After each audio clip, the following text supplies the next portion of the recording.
kita dipertemukan dalam acara diseminasi budaya positif dari CGP Angkatan 10 untuk Kabupaten Tanjung Timur, yang mana ada dua guru dari sekolah kita akan mendiseminasikan budaya positif. Di sini sudah hadir di depan kita bersama-sama ada Bapak Dr. Sutrimo SPDGR MPD dan Bapak Eko Setio Nugroho SPDGR.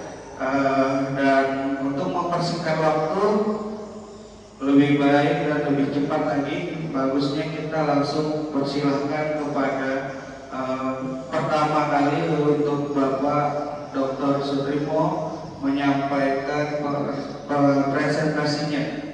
Pada Bapak Sutrimo, tempat, waktu dan kesempatan dipersilakan. Baik, terima kasih atas kesempatannya. Bapak Ibu mohon izin untuk berdiri.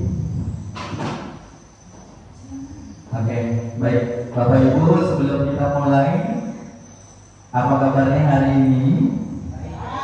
Baik, alhamdulillah. Masih semangat?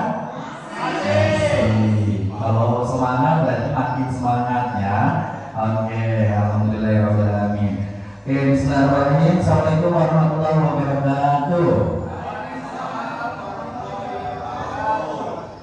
Oke, alhamdulillah.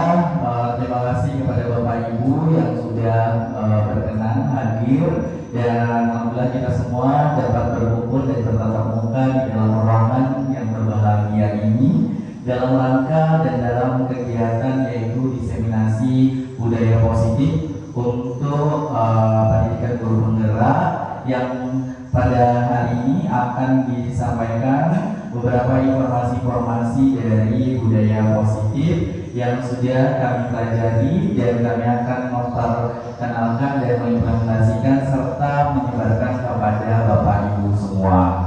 Baik Bapak Ibu, seperti yang kita tahu bahwa konsep inti daripada budaya positif itu ada beberapa komponen, yaitu tentang perubahan paradigma belajar, kemudian disiplin dalam proses, kemudian nilai-nilai kebijakan dan kebajikan, kemudian kebutuhan dasar manusia, kemudian motivasi perilaku manusia, kemudian posisi kontrol guru, kemudian keyakinan kelas, dan yang terakhir adalah segitiga restitusi. Nah, mungkin Bapak Ibu guru sudah sering mendengar beberapa istilah yang sudah saya sampaikan tadi, namun mungkin belum kita terbiasa ataupun kita belum secara utuh melaksanakan dalam kehidupan sehari-hari kita sebagai seorang pendidik. Nah, sekarang kita akan membahas terkait dengan pembelajaran dengan paradigma baru, bahwa Bapak Ibu kita sudah melaksanakan pembelajaran di abad 21 dengan kurikulum merdeka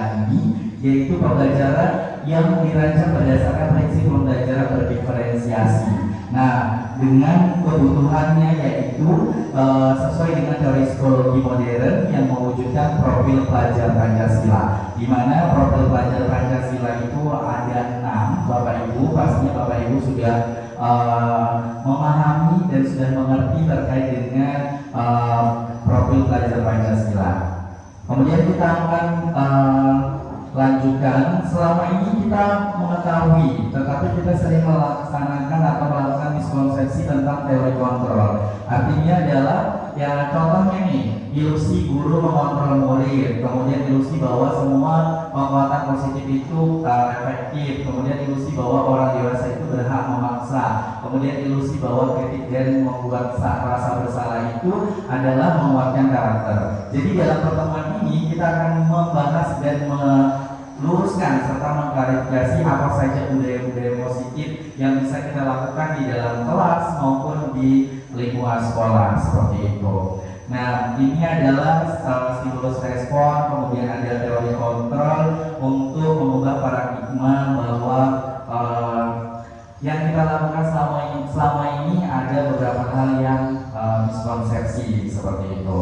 Nah, seperti terkhusus untuk topik kita yaitu disiplin positif, yaitu disiplin itu berarti berasal dari kata disiplina, artinya adalah belajar, ya. Jadi selama ini kalau kita mengetahui bahwa kata disiplin itu kan lebih identik dengan aturan, betul ya Bapak Ibu ya. Ketika kita tidak sesuai dengan aturan, berarti kita tidak disiplin, kita tidak taat. Nah, tetapi arti yang sesungguhnya adalah belajar. Disiplin itu adalah belajar. Disiplin itu mengacu kepada rasa yang memiliki bertanggung jawab terhadap apa yang dilakukannya berdasarkan nilai-nilai yang diyakini. Nah, kemudian sebagai seorang pendidik pastinya kita akan menciptakan peserta didik yang memiliki disiplin diri sehingga mereka berperilaku mengacu kepada nilai-nilai kebajikan universal dan memiliki motivasi intrinsik dari dalam diri para peserta didik seperti itu. Nah, ini Bapak Ibu saya tampilkan untuk nilai-nilai kebajikan. Nilai kebajikan itu adalah nilai yang disepakati bersama, itu terlepas dari suku, bangsa, agama, bahasa maupun latar belakangnya. Artinya adalah universal secara keseluruhan. Nah, di mana nilai kebajikan itu biasanya tercermin dari profil pelajar Pancasila, kemudian ada teori yang namanya Primary Years Program, kemudian ada keterampilan hidup atau life skill. Itu biasanya nilai kebajikan tercermin daripada tiga komponen ini. Kemudian kita lanjut kepada kebutuhan dasar manusia, di mana kebutuhan dasar manusia itu adalah segala sesuatu yang kita lakukan untuk mendapatkan apa yang kita inginkan, yaitu seluruh tindakan yang kita lakukan memiliki tujuan tertentu, dan semua usaha itu dalam rangka agar kebutuhan dasar itu terpenuhi dengan baik. Nah, pastinya Bapak Ibu memahami kebutuhan dasar manusia itu apa saja. Nah, ini Bapak Ibu, kebutuhan dasar manusia itu ada 5. Yang pertama adalah kebutuhan bertahan hidup, kemudian kasih sayang dan rasa diterima, kemudian penguasaan, kemudian kebebasan, dan yang terakhir adalah kesenangan. Jadi 5 kebutuhan dasar manusia ini yang dasar ya, namanya dasar berarti yang patut untuk kita penuhi. Nah, kenapa 5 kebutuhan dasar manusia ini kita bahas? Karena kita akan mengimplementasikan atau kita akan mengonfirmasikan terhadap para anak atau peserta didik kita. Nah, apa sih kebutuhan dasar seorang manusia atau seorang peserta didik dasarnya seperti itu? Kemudian ada terkait dengan motivasi perilaku manusia, di mana motivasi itu dengan tujuan untuk menghindari ketidaknyamanan atau hukuman, kemudian untuk mendapatkan imbalan atau penghargaan dari orang lain, kemudian untuk menjadi orang yang mereka inginkan dan menghargai diri sendiri dengan nilai-nilai yang mereka percaya. Kemudian, nah ini Bapak Ibu, kita sering dan sudah melakukan, bahkan Bapak Ibu yang sudah mengajar lebih dari setahun, 2 tahun, sampai bahkan puluhan tahun, pastinya sudah mendengar bahkan melakukan terkait dengan 3 istilah ini, yaitu hukuman, konsekuensi, serta restitusi. Nah, di mana ketiga istilah ini ada memiliki beberapa perbedaan. Kalau hukuman itu tidak terencana, tiba-tiba. Kemudian murid itu tidak tahu apa yang akan terjadi atau yang tidak dilebatkan. Kemudian bersifat satpara. Kemudian berupa hukuman fisik atau psikis, itu hukuman. Dan kalau konsekuensi itu adalah terencana atau sudah disepakati sesuai dengan peraturan yang ada. Kemudian murid tetap dibuat tidak nyaman dengan adanya konsekuensi ini. Kemudian sikap guru selalu memonitor murid kalau konsekuensi. Nah, sedangkan restitusi itu adalah proses menciptakan kondisi bagi murid untuk memperbaiki kesalahan. Jadi kita memproses bahwa murid yang melakukan kesalahan kita proses untuk mereka memperbaiki, bukan hanya dihukum atau mereka melakukan konsekuensinya. Kemudian restitusi ini juga prosesnya secara kolaboratif yang mengajarkan murid untuk mencari solusinya sendiri. Jadi dengan istilah lain bahwa restitusi ini yang baik untuk kita laksanakan sebagai seorang pendidik. Nah, nanti kita akan bahas bagaimana penerapannya. Nah, di sini ada 5 posisi kontrol seorang guru atau pendidik. Yang pertama adalah menghukum, kemudian pemantau, kemudian adalah membuat merasa bersalah, kemudian ada teman, kemudian yang terakhir adalah manajer. Nah, mungkin Bapak Ibu sudah berada dalam 5 posisi guru kontrol guru ini yang pastinya sudah dilakukan selama ini. Bisa jadi penghukum, bisa jadi teman, bisa jadi pengatur, ataupun bisa jadi manajer seperti itu. Nah, mungkin saya bahas langsung ke TKP ya. Artinya adalah terkait dengan contoh penerapan 5 posisi kontrol guru. Nah, contohnya Bapak Ibu ya. Misalnya ada kasus siswa tidak memakai atribut lengkap saat upacara bendera. Nah, sekarang kalau misalnya kita sebagai posisinya sebagai penghukum, maka pastinya kita akan memberikan hukuman hormat pada bendera selama 1 jam. Itu adalah sebagai penghukum. Kemudian kalau pembuat merasa bersalah, berarti berapa kali ibu atau bapak harus memberitahu kamu selalu saja mengecewakan ibu bapak. Nah, sering nggak kata-kata itu kita sering keluarkan kepada anak-anak didik kita. Nah, itu artinya kita tuh membuat anak itu atau murid itu atau peserta didik itu untuk bersalah, karena kita sering sudah mengingatkan gitu. Kemudian yang selanjutnya adalah teman. Kalau teman boleh biasanya dengan kata seperti ini. Ayo dong ikuti aturan sekolah, tolong bantu ibu atau bapak ya sekali ini, ya sudah tidak apa-apa, lain kali jangan sampai berbuat seperti ini lagi ya. Nah, biasanya kan seperti itu kan. Itu posisi kita sebagai seorang teman. Nah, kalau sebagai pemantau itu adalah kamu sudah melanggar peraturan sekolah. Kamu tahu kan konsekuensinya setelah upacara kamu beli atributnya ke koperasi dan jangan diulangi lagi. Jadi cuma hanya pemantau langsung memberikan apa ya bahasanya, langsung memberikan perintah apa gitu. Jadi dia hanya memantau, tidak memberikan seperti yang lainnya tadi. Kemudian kalau manajer, nah manajer ini adalah titik poin yang harus kita sering lakukan Bapak Ibu. Contohnya adalah apakah kamu tahu kesalahanmu? Kira-kira bagaimana kamu memperbaiki kesalahanmu? Nah, artinya kita mengajak kolaborasi anak kita atau peserta didik kita dengan cara tidak menjudge atau menghakimi dari satu arah saja. Tetapi kita bertanya, apa sih kira-kira kesalahan kamu? Kemudian bagaimana kamu bisa memperbaiki kesalahannya? Gitu. Kemudian nah, ini salah satu contoh kata-kata atau yang sering harus kita lakukan, yaitu apa rencanamu untuk menyelesaikan masalah ini. Kemudian ayolah lakukan dari Bapak Ibu guru ya. Nah, itu adalah 5 contoh untuk penerapan 5 posisi guru, kontrol guru. Nanti untuk penerapan akan dilanjutkan oleh Pak Eko nanti ya.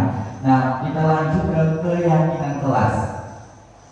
Pasti Bapak Ibu sudah sering juga melakukan ini di dalam kelas, dalam proses pembelajaran. Tetapi mengapa keyakinan kelas ini dilakukan? Mengapa bukan peraturan kelas? Nah, nanti kita akan bahas dan jawabannya akan berada pada contoh-contoh yang akan kami sampaikan. Nah, sekarang langkah-langkah untuk pembentukan keyakinan kelas, yaitu yang pertama adalah bentuknya dari keyakinan kelas itu adalah berupa keyakinan. Kemudian bersifat abstrak berupa pernyataan universal dibuat dalam pernyataan positif, kemudian sedikit saja agar mudah diingat sesuai dengan kondisi kelas dan sekolah, kemudian semua warga sekolah atau warga kelas kemudian dilibatkan dalam membuat keyakinan kelas. Itu kata-kata kunci daripada keyakinan kelas. Kapan kita buat keyakinan kelas Bapak Ibu? Pastinya kalau misalnya guru mata pelajaran sebelum memulai mata pelajaran pada pertemuan pertama kali misalnya semester baru, atau boleh secara kontinu di 2 minggu, setiap 2 minggu, atau boleh juga setiap pembelajaran dimulai gitu ya, keyakinan kelas. Nah, kemudian nih saya bahas topik-topik kita secara singkat dulu, nanti kita akan contoh penerapannya nanti akan dibahas lanjut. Kalau misalnya selanjutnya adalah segitiga restitusi itu melibatkan 3 langkah, yaitu menstabilkan identitas, kemudian validasi tindakan yang salah, kemudian yang ketiga adalah menanyakan keyakinan. Jadi 3 komponen ini yang akan menjadi acuan atau panduan kita dalam pelaksanaan penyelesaian masalah melalui segitiga restitusi tersebut. Nah, untuk melaksanakan segitiga restitusi itu adalah yang pertama adalah berdasarkan prinsip membuat kesalahan adalah bagian dari proses pembelajaran. Yang pertama, berbuat salah itu wajar. Nah, kita harus sering memberikan apa ya namanya kata-kata seperti itu. Tidak ada manusia yang sempurna. Bapak Ibu juga pernah melakukan itu. Nah, menstabilkan identitas. Kemudian kalau validasi tindakan, contohnya kamu pasti punya alasan mengapa melakukan hal itu. Nah, kamu patut bangga karena telah melindungi sesuatu yang penting buatmu. Kamu melakukannya karena mempertahankan sesuatu yang penting bagimu. Nah, artinya membuat mereka untuk memvalidasi tindakan yang salah itu tuh mereka benar-benar melakukan atau tidak, seperti itu. Kalau yang selanjutnya adalah menanyakan keyakinan. Apa sih keyakinan kelas kita? Nilai-nilai apa saja yang sudah disepakati? Kemudian seperti apa gambaran sebuah kelas yang ideal menurut kamu? Kamu ingin menjadi orang yang seperti apa? Nah, itu menanyakan keyakinan, yaitu dalam menyelesaikan masalah-masalah daripada peserta didik kita. Nah, yang terakhir yaitu dalam menerapkan program disiplin positif ini, hendaknya guru memiliki standar kepribadian, kemudian bagaimana merefleksikan dirinya dalam posisi kontrol, kemudian bagaimana perjalanan dirinya sebagai akom atau manajer yang menuntut murid-muridnya menjadi insan yang mandiri, merdeka, dan bertanggung jawab, seperti itu Bapak Ibu. Nah, mungkin nanti kita akan berdiskusi terkait dengan penerapan budaya positif dari beberapa komponen yang sudah saya sampaikan tadi nanti di sesi diskusi. Mungkin hanya itu saja yang dapat saya sampaikan dalam penyampaian ini. Mudah-mudahan dapat bermanfaat dan saya kembalikan kepada moderator. Terima kasih. Terima kasih banyak pada Michael tadi untuk pemateri ataupun narasumber kedua, dan sesuai dengan kesepakatan kita tadi bahwa setelah kedua guru CGT angkatan 10 ataupun kedua narasumber menyampaikan presentasi materinya, akan ada sesi diskusi, dan sesi diskusi ini berarti harus ada 4 kali ya Bapak Ibu, ada pertanyaan dan ada sumber juga memberikan jawaban dari pertanyaan, apakah itu bentuk dari penasaran Bapak Ibu. Yang jelas semuanya tujuannya untuk merubah kita menjadi lebih baik lagi, dan karena sesuai dengan materi yang disampaikan. Untuk Bapak Ibu silakan jika ada yang ingin bertanya.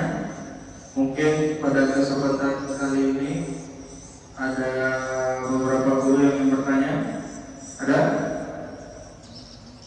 Ada? Oke, dari Pak Arpa. Minta tolong Pak Aldi. Ya, Pak Arpa. Cek.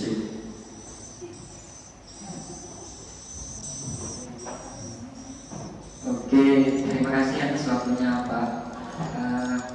Jadi dari pemaparan dari Pak Eko dan Pak Strimo tadi, ada hal yang menarik perhatian saya, yaitu tentang poin keyakinan kelas.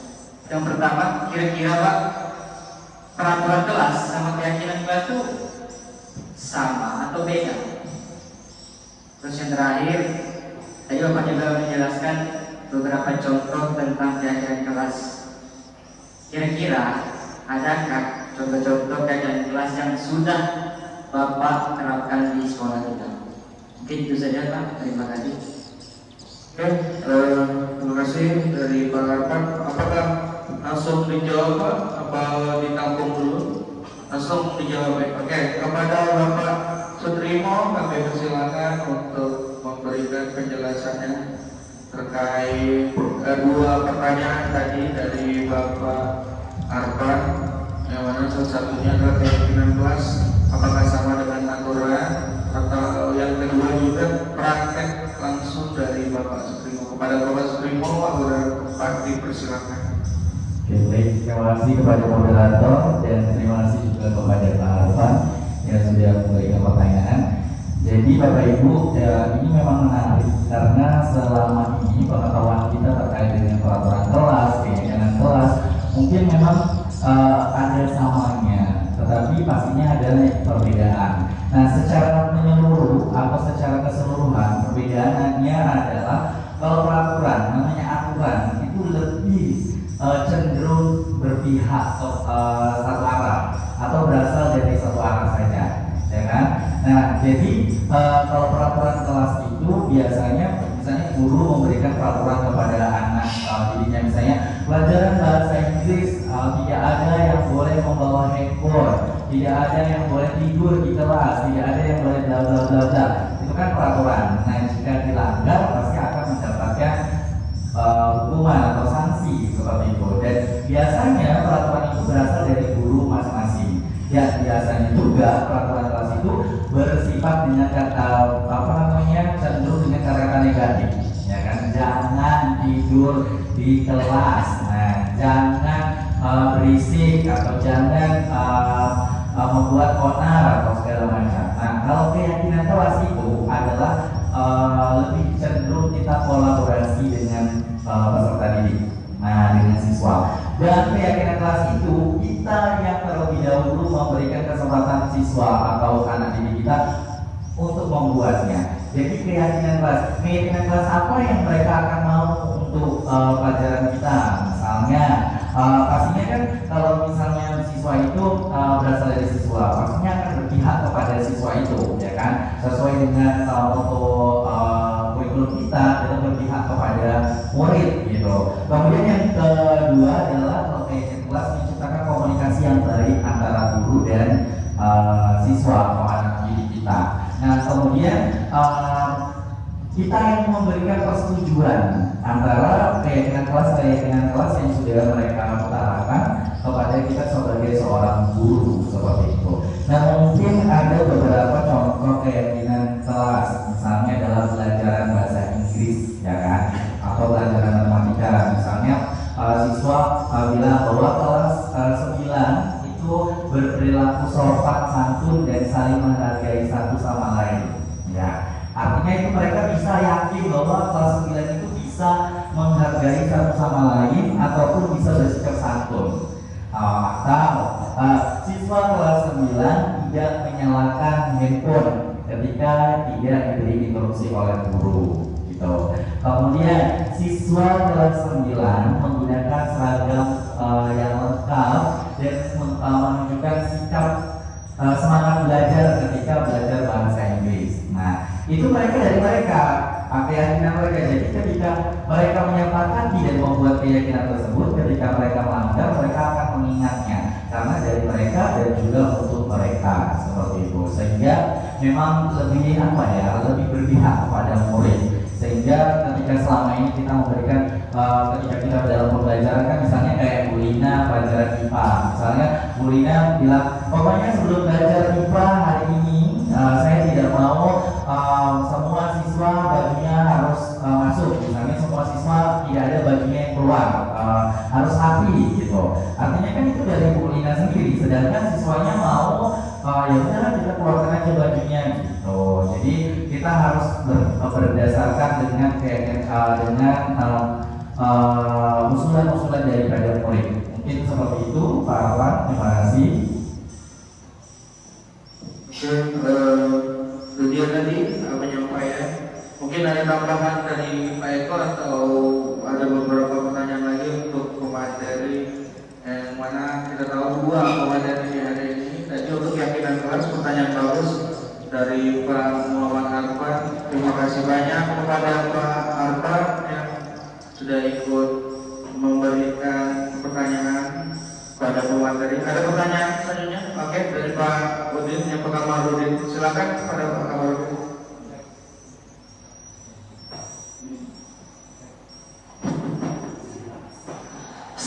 Oke, goyang.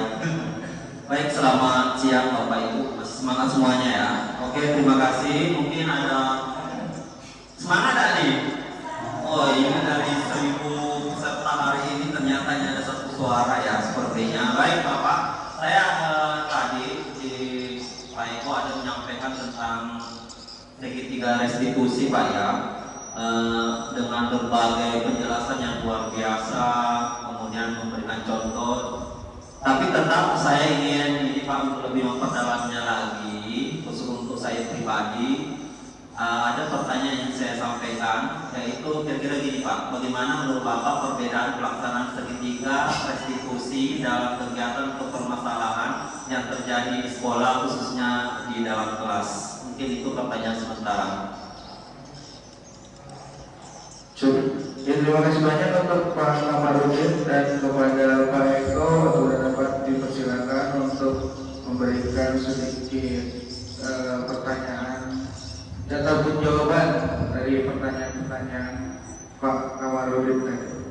Terima kasih Bapak. Untuk segitiga distribusi, sebetulnya bagaimana kita cara menangani permasalahan yang timbul di kelas di sekolah. Secara tidak langsung, sebagai pengalaman kita di sini minimal 5 tahun ke atas sudah mengabdi menjadi guru. Sebagai pengalaman contoh dulu, ya. Saya pernah menangani siswa yang luar biasa nakal bandel. Nah, saya panggil dia, saya tanya, kamu kenapa seperti ini? Itu tidak boleh. Dia ulangi lagi. Nah, ternyata kalau memang segitiga distribusi itu tidak boleh seperti itu. Ada tahapan pasca teori. Terus teori. Yang pertama kita menstabilkan identitas tersebut. Ya, yang sudah saya sebutkan tadi. Sebenarnya ini luar biasa baunya. Sebagai guru yang senior di sini, kita sama-sama belajar. Macam yang pertama itu kita menstabilkan dulu atas masalah apa yang timbul. Berdasarkan prinsip-prinsip membuat kesalahan adalah bagian dari proses pembelajaran. Ya, pertama kita kasih tahu dulu. Putri, ya, kamu kan telah buat kesalahan. Kita sabarkan dulu dengan ini bahasa kita yang santun, yang enak, yang ya mungkin bagi kita sedikit bersahabat. Apa masalah Putri? Ya, prinsip-prinsip kesalahan. Jadi yang pertama, kita kalau bahasa Jawa itu kita lawan jawabin dulu. Kalau bahasa Jawa itu di lawan jawabin. Kalau kita bahasa Indonesia apa? Bahasa Indonesia kita ikuti ya. Kita ikuti dulu. Putri, iya. Sejauh ini kita manusia. Bapak itu sama seperti Putri pernah melakukan kesalahan. Itu tahapan pertama. Supaya anak itu bukan berbesar hati atas kesalahan tidak, tapi membuat anak itu lebih percaya diri. Dia membuat salah tapi seolah-olah dia itu terlindungi, tapi tidak untuk dilindungi kesalahannya. Itu ya. Nah, kemudian menggeser identitas tadi, identitas gagal ke identitas sukses. Putri sudah melakukan kesalahan, tapi kita tenggelamkan lagi pada masalah tersebutnya gagal, itu namanya caranya. Jadi kita bangkitkan lagi ya, supaya dia tidak melakukan kesalahan yang sama atau kesalahan yang lain. Sosok Putri tadi. Oke, yang kedua yaitu restitusi yang kedua itu validasi tindakan yang sah. Validasi berdasarkan prinsip-prinsip perilakunya berupaya memenuhi kebutuhan tertentu. Apa Putri penyebabnya? Apa sebab masalah Putri? Mungkin Putri pas jam belajar dia tidur, terganggu informasi. Ternyata Putri pulang sekolah sampai malam membantu orang tuanya karena kita nelayan di sini. Mungkin malam dia membantu orang tuanya memiliki kerupuk udang, mungkin bikin pempek karena desakan ekonomi dia bergadang. Jadi malam bergadang. Nah, terus siangnya pas sekolah dia ini salah satunya kita lihat kita koordinasi tindakan apa yang membuat dia seperti itu. Terus kita sebagai guru harus tergeser dari pemikirannya stimulus yang harus menjadi proaktif, kita aktif, kita bangkitkan lagi semangatnya, kita motivasi dia. Yang ketiga menggali dan mengakui kebutuhan peserta didik itu. Apa? Dia tidur. Dia memenuhi kebutuhannya apa tidur? Dia ngantuk.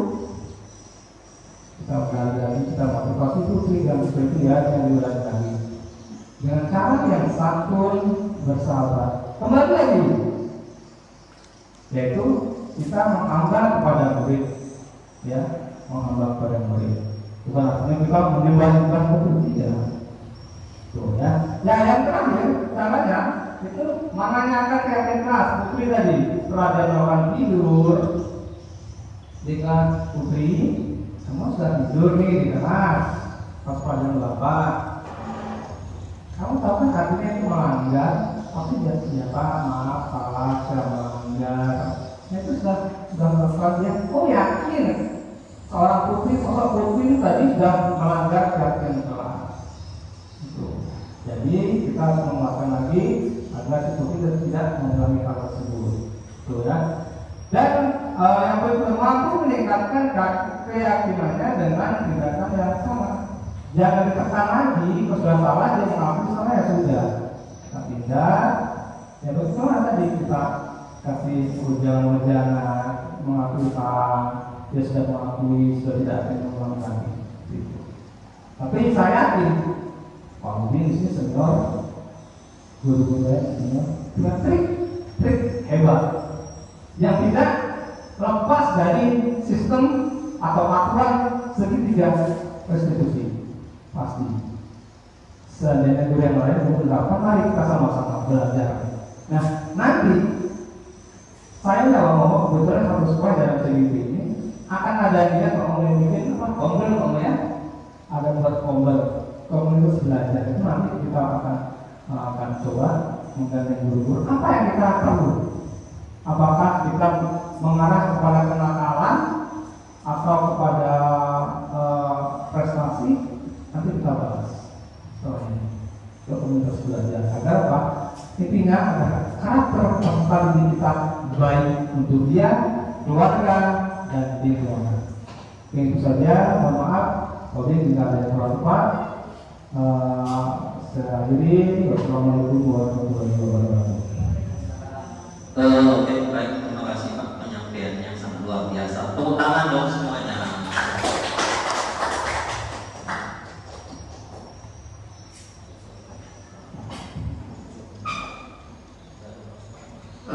Oke, Bapak Ibu, tadi terima kasih pada Pak Udin yang sudah ikut aktif dalam kegiatan memperbaliknya. Mungkin masih ada, kira-kira? Ada ya? Oke, untuk Bu Erika silakan dipersilakan waktu dan tempat. Cek. Terima kasih buat kesempatannya. Ingin bertanya Bapak narasumber. Yang ingin saya tanyakan tadi masalah keyakinan kelas dan peraturan kelas. Pertanyaan saya, apa sih perbedaan yang mendasar antara keyakinan kelas dengan peraturan kelas? Terima kasih. Oke, untuk keyakinan peraturan berarti untuk Bapak Sutrimo ya, untuk materi kepada Bapak Sutrimo dipersilakan. Oke, terima kasih Bu Erika yang sudah memberikan pertanyaan. Yang ini mendasar kalau tadi Pak Arfan mau menanyakan apa sih yang bisa diterapkan contoh nyatanya keyakinan sama peraturan kelas. Kalau yang mendasar perbedaannya adalah yang jelas pertama kalau keyakinan kelas kalau peraturan kelas itu lebih menggunakan kata-kata negatif atau kalimat-kalimat negatif. Kalau peraturan keyakinan kelas itu menghindari atau penghindaran daripada kalimat-kalimat negatif. Kemudian kalau peraturan kelas itu biasanya mencantumkan larangan-larangan ataupun sanksi-sanksi yang didapat oleh peserta didik kita. Kalau keyakinan kelas adalah menggiring peserta didik kita untuk berada di dalam keyakinan yang dibuat. Mungkin seperti itu Ibu Erika. Terima kasih. Oke, untuk Bu Erika masih ada ini kira-kira? Oke. Bapak Ibu lain ada untuk materi hari ini sebelum kita akhiri kegiatan diseminasi calon guru penggerak angkatan 10. Ya, sepertinya ada dari Ibu Raisa. Kepada Ibu Raisa kan waktu dan tempatnya dipersilakan. Ya, terima kasih untuk moderator dan Bapak narasumber. Ini yang berkaitan dengan konsep budaya positif. Tadi ada beberapa pertanyaan dari Bapak Ibu guru berkaitan dengan segitiga restitusi. Apa yang disampaikan tadi Bapak narasumber, yaitu bagaimana menyelesaikan masalah dengan tahapan. ternyata ada 3 tahapan. Sebagai guru, ketika masuk di dalam kelas, ada beberapa siswa atau misalnya salah satu siswa punya masalah, dan saya pribadi setelah mengikuti 3 segitiga restitusi ini, tapi nyatanya tidak berhasil. Dengan maksudnya itu dengan bahasa sopan santun sebagai guru, ternyata siswa tersebut tidak paham dengan bahasa seperti itu. Bagaimana solusinya? Sekian dan terima kasih. Oke, untuk Bu Faisa berarti pertanyaannya ditujukan kepada Pak Eko ya untuk materi segitiga restitusi. Dipersilakan Pak Eko untuk menjabarkan. Oke, terima kasih Bu Kesannya. Ini luar biasa. Pengalaman ini yang perlu yang penting. Bagaimana penerapan di lapangan. Bu Faisa sudah berdua kali mengajar. Dalam kasus apapun itu, mendidik anak, permasalahan bolos, kabur, kenakalan dan lain sebagainya, kita tangani dengan menggunakan. Tapi luar biasa, luar biasa sudah menerapkan segitiga restitusi, luar biasa sudah menerapkan. Tapi setelah diterapkan masih ada tidak kompannya pada siswa yang salah. Jadi seperti apa?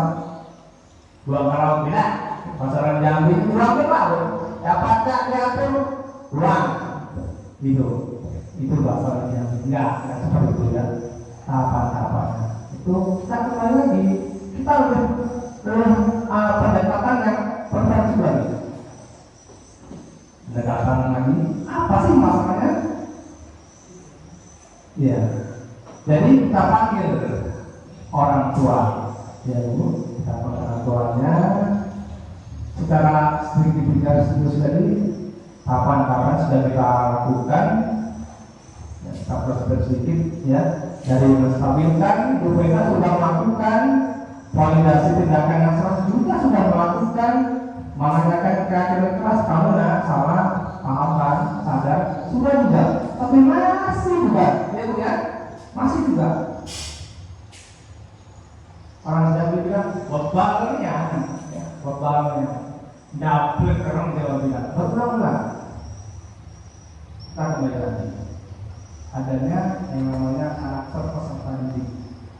Kembali pada karakter. Ternyata peserta didik itu seperti orang. Nah, kita gimana caranya? Kita harus lintas sektoral. Maksudnya lintas sektoral itu seperti apa? Kita panggil orang tuanya. Kita ayo duduk bersama dengan kepala sekolah, guru BK. Kita duduk bersama. Untuk apa? Untuk memetakan masalah siswa tersebut agar tidak berulang-ulang lagi melakukan kesalahan. Ada. Kebetulan kita satu sekolah nih, ya, kita menangani hal-hal yang sama. Pengalaman itu luar biasa, ya. Dan terulang-ulang terus. Nah, nanti kita coba saling kolaborasi. Nah, dan ini diskriminasi ini kita mencoba bangkit. Maaf, mungkin menurut saya senang seperti ini, menggali-gali bagaimana pemecahan masalah. Karena apa? Sejauhnya yang orang kalau pintar tidak ada etika, nakal dan sebagainya, ada gunanya, ya. Hilang semuanya. Contoh siswa A, kasus baru-baru yang kita hadapi. Seperti siswa pintar, ini berulang-ulang terus. Nah, nanti kita coba berbicara dengan Pak. Ini pengalaman kita pribadi, pengalaman kita sama-sama kan kita satu keluarga di sekolah. Kita coba nanti kita panggil Pak Sekolah. Itu Pak Sekolah di sini ada keperluan lain tidak bisa kita hadir. Kita panggil, kita duduk bersama dengan guru BK juga. Kita coba kita panggil orang tua, kita duduk bersama, kita saling kolaborasi sekaligus kami berdua mempraktikkan coba. Ya, di sini ada video, kita ulang sedikit videonya sambil kita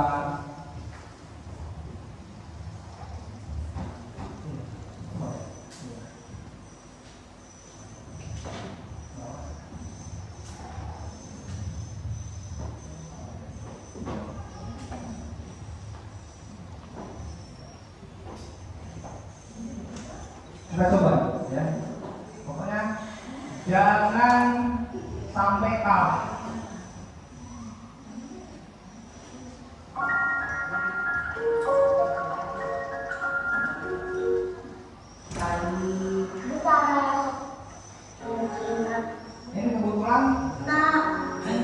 Ini kebetulan anak TK. Ini anak TK anak ini. Ya. Ada penonton Ini tahu maksudnya Keima, bukan ngejekin Grace ya, bukan menghina Grace ya, tapi memang Keima bilang kalau Grace itu keturunan Cina ya. Nah, tapi Grace-nya salah tangkep nih kita. Ya. Tapi kalau ceritanya itu ngejekin Grace. Kita stop sedikit. Saya itu, Faisal mungkin lebih lembut dari ini. Seorang ibu sejatinya menangani anak sendiri itu lebih kasar berbanding dia menangani anak orang lain. Itu pengalaman. Itu saya sendiri, jujur. Saya berani main tangan dengan anak sendiri, tapi saya tidak berani bermain tangan dengan orang lain. Apa? Imbasnya luar biasa. Zaman sekarang itu beda dari zaman kita sekolah dulu. Kita digebuk pakai sapu, dilempar pakai rambut, biasa saja, rambut kita sadar. Nah, tapi sekarang kalau kita tinggalkan melakukan hal yang keras, berbicara keras, kita sudah di sini. Naik motor udah melengos menurut kita. Apalagi kita sudah berani beraksi, mental dan sebagainya. Tidak saja. Jadi saya rasa Bu Faisal sudah melakukan, cuman tidak juga. Nah, solusinya kita nanti habis ini sama-sama kita saling berkolaborasi. Saya paham yang belum bisa siswa A tersebut ya. Mudah-mudahan setelah ini kita bisa kolaborasi dengan kepala sekolah, kami dari dengan 2 TBP dan guru pendukung yang lainnya bisa menetapkan hal tersebut dengan memanggil orang tua siswa tersebut dulu. Mudah-mudahan bisa terselesaikan dengan cara yang baik dengan tidak menggunakan hal-hal yang keras. Mungkin itu saja Bu ya. Silakan. Mungkin Pak Supremo ada sedikit menambahkan, saya persilakan. Ya baik Bapak Ibu, untuk sekalian penutup ya Bapak Ibu ya. Karena sepertinya kita tinggal nanti action saja di kelasnya masing-masing ya. Dan kita bisa juga diskusi lebih dalam lagi setelah pertemuan ini. Jadi intinya adalah Bapak Ibu segitiga restitusi ini adalah salah satu cara ya. Tetapi saya yakin Bapak Ibu sudah memiliki ribuan cara untuk mengatasi anak-anak kita yang bermasalah ataupun yang memiliki keinginan atau yang memiliki kebutuhan ini itu apa? Perhatian khusus daripada kita seorang guru gitu ya. Jadi segitiga restitusi ini salah satu cara yang bisa kita lakukan. Mudah-mudahan kita sebagai seorang guru dan tenaga pendidik bisa memberikan cara-cara yang terbaik untuk menyelesaikan masalah-masalah daripada peserta didik kita. Mungkin itu saja dari kami, sekaligus penutup bahwa budaya positif ini memang benar-benar harus sering kita lakukan dan sering harus kita terapkan di dalam kehidupan sehari-hari kita sebagai seorang pendidik. Mungkin itu saja penyampaian dari kami, mudah-mudahan bermanfaat bagi Bapak Ibu semua, mudah-mudahan Bapak Ibu sehat dan selalu semangat untuk memberikan yang terbaik untuk peserta didik kita. Terima kasih dan saya akhiri. Assalamualaikum warahmatullahi wabarakatuh. Silakan moderator.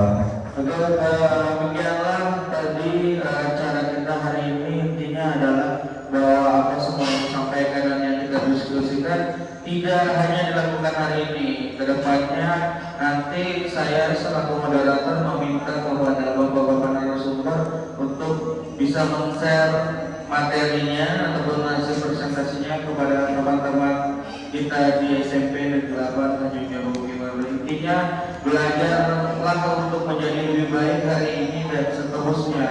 Dan saya tutup pertemuan kegiatan diseminasi budaya positif pada Kamis 6 Juni 2024 dengan ucapan wabillahi taufiq wal hidayah. Wassalamualaikum warahmatullahi wabarakatuh.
jangan datang terlambat. Nah, misalnya seperti itu namanya peraturan. Nah, apa perbedaan peraturan dengan keyakinan?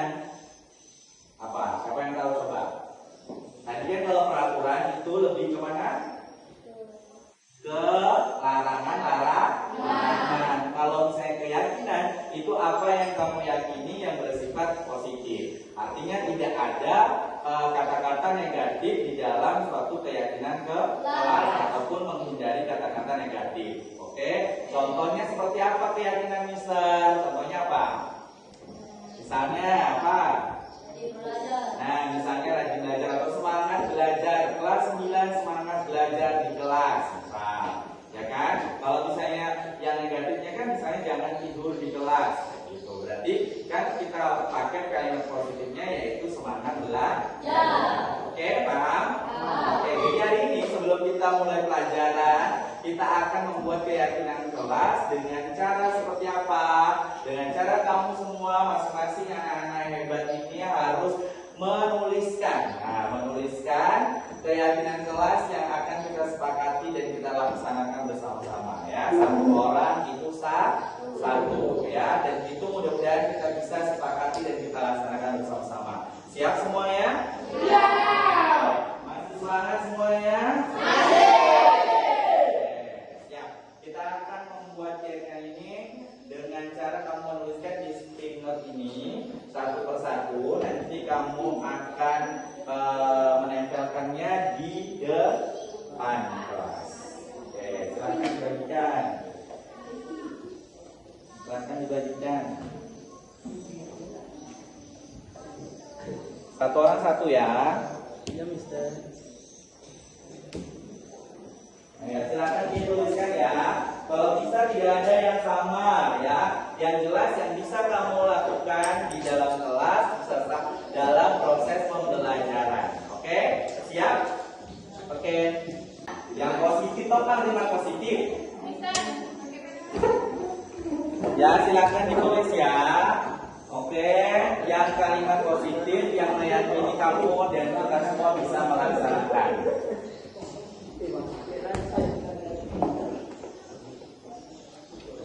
Mister, bisa pakai saya? Boleh, saya, kami, kita.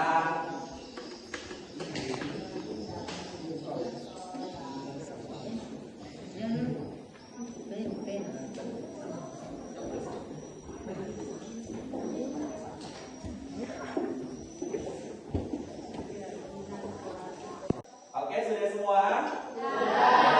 Jadi masing-masing kalian sudah menuliskan keyakinan kelas apa yang harus kita sepakati dan harus kita laksanakan. Mudah-mudahan semuanya adalah hal-hal baik yang bisa kita laksanakan dalam proses pembelajaran ke depan. Oke, siap?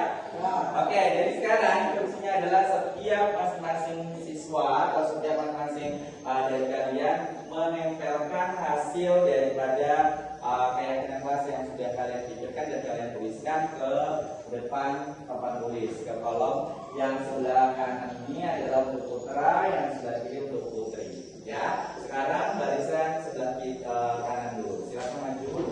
Silakan ke depan.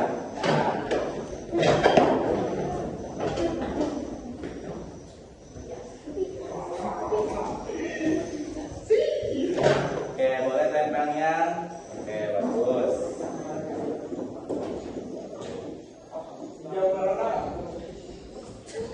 Oke, kita lanjutkan ya. Kita lanjutkan ke barisan sebelah kiri. Silakan.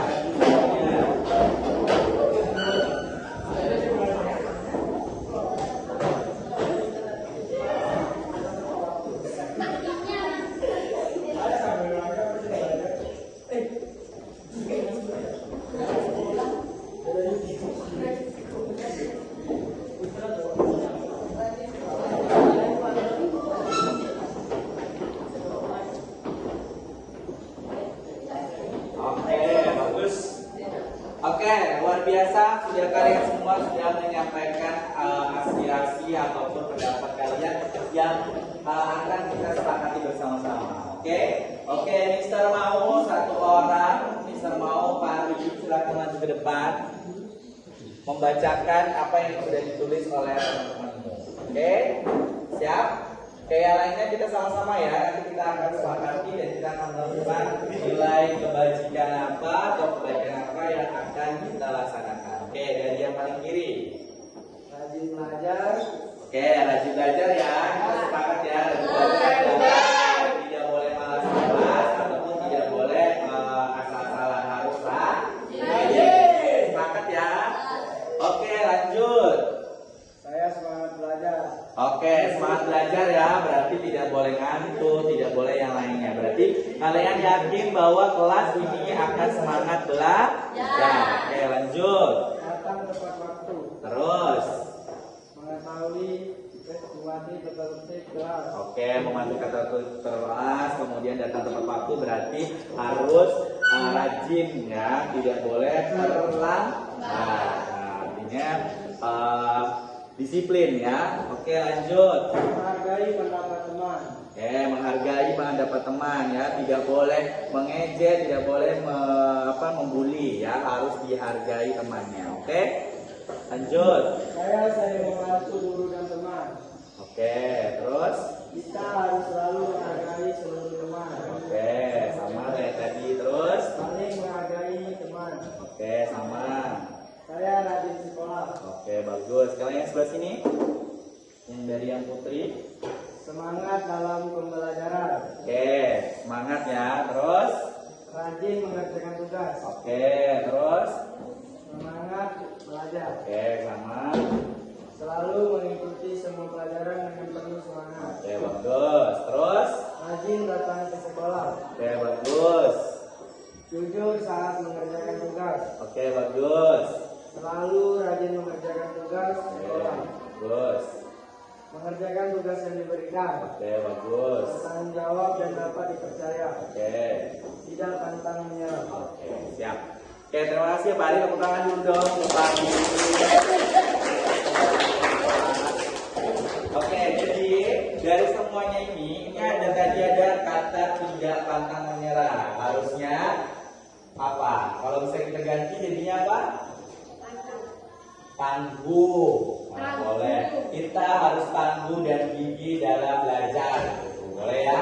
Jadi dari sticky note yang sudah kamu tempel, nah kita akan sepakati semuanya itu nanti kita akan buat suatu pakai karton, kita akan tulis bahwa itu adalah keyakinan kelas yang akan kita sepakati dan kita laksanakan dalam satu semester ke depan. Oke? Siap? Siap. Oke, siap semua? Siap. Ada pertanyaan? Kalau tidak ada keyakinan kelas yang sudah ditempel dan kita sepakati ini, ada beberapa poin yang nantinya kita akan rincikan lebih dalam sesuai dengan nilai-nilai kebajikan. Oke, yang jelas kalian semua harus semangat dan harus mengikuti pembelajaran ini dengan menyenangkan dan tetap mematuhi keyakinan yang kalian tulis. Bisa? Oke, kalau seperti itu kita cukupkan untuk menulis keyakinan kelas pada hari ini. Terima kasih dan kita akan melanjutkan kepada proses pembelajaran.